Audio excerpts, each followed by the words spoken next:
No Yaiba ada yang namanya teknik pernafasan. Ini adalah teknik pamungkas yang dimiliki oleh para pemburu iblis di serial satu ini. Dikatakan dalam ceritanya, teknik pernafasan merupakan gaya ilmu berpedang yang dipraktikkan dan diajarkan oleh para pemburu iblis secara turun-temurun. Teknik ini memanfaatkan pola nafas spesifik dan terkonsentrasi, yang mana mampu meningkatkan kapasitas paru-paru serta jumlah oksigen di dalam darah. Peningkatan jumlah oksigen ini akan memungkinkan sang pengguna untuk meningkatkan kemampuan fisik serta konsentrasi mental ke titik di mana mereka akan mampu menyamai kekuatan iblis, baik dari segi kekuatan, kecepatan maupun ketahanan tubuh. Dari segi kekuatan, mereka yang mempelajari teknik ini akan memiliki kemampuan khusus tergantung dari jenis pernafasan yang mereka pelajari. Lalu dari segi kecepatan, mereka akan mampu bergerak cepat berkat laju oksigen yang telah meningkat.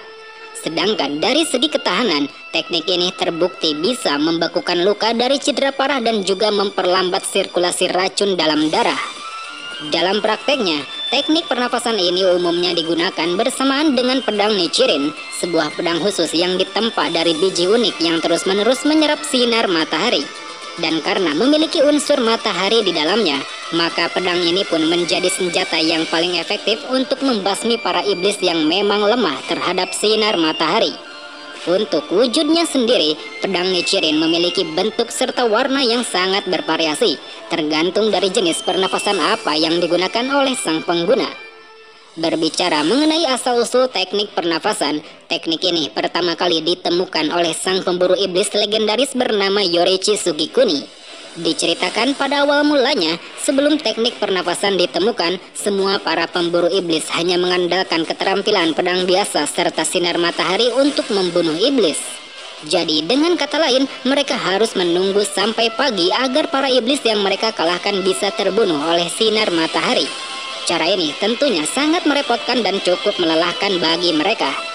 Hingga akhirnya datanglah seorang pemuda bernama Yoruichi Sugikuni, yang mana Yoruichi ini dulunya merupakan anak berbakat yang secara tidak sengaja berhasil menemukan suatu teknik pernafasan yang disebut pernafasan matahari. Setelah Yoruichi masuk ke dalam kelompok para pemburu iblis, dia pun mulai mengajarkan para pemburu iblis lain tentang cara menguasai teknik pernafasan matahari. Tujuannya adalah agar mereka menjadi lebih kuat sehingga mampu membunuh iblis tanpa perlu bantuan sinar matahari lagi.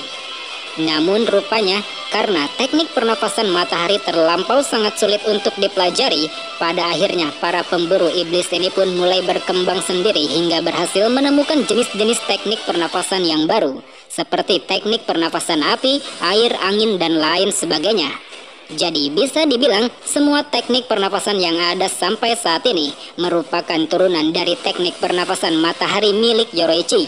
Bisa kita lihat pada bagan, pernafasan matahari adalah induk dari teknik pernafasan yang ada. Di bawahnya dia memiliki 6 turunan teknik utama dan di bawahnya lagi ada sekitar 7 turunan. Dan saat ini selaras dengan apa yang akan kita bahas, berikut seluruh teknik pernafasan yang pernah diperlihatkan dalam cerita Kimetsu no Yaiba.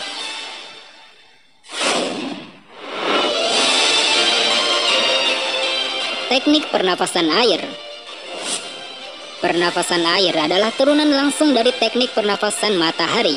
Teknik pernafasan ini memiliki gaya pernafasan yang gerakannya meniru karakter air yang fleksibel, sehingga hal ini membuat gerakannya pun sering terlihat seperti bergelombang layaknya air yang mengalir.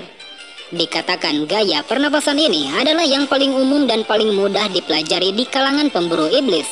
Tercatat orang-orang yang pernah mempelajarinya, diantaranya yaitu Sakonji Urokodaki, Gyu Tomioka, Kamado Tanjiro, Murata, Sabito Makomo, serta Aoi Kanzaki. Teknik pernapasan air ini memiliki 10 bentuk kemampuan, ditambah 1 bentuk yang dibuat dan digunakan secara eksklusif oleh sang Hashira air Gyu Tomioka. Dan berikut beberapa bentuk yang paling populer di antaranya.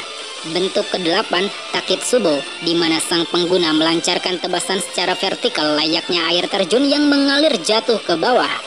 Bentuk ke-10, Seisei Ruten, di sini sang pengguna akan melakukan serangan mengalir secara terus-menerus hingga menciptakan gambaran bentuk naga air yang mengarah ke arah target.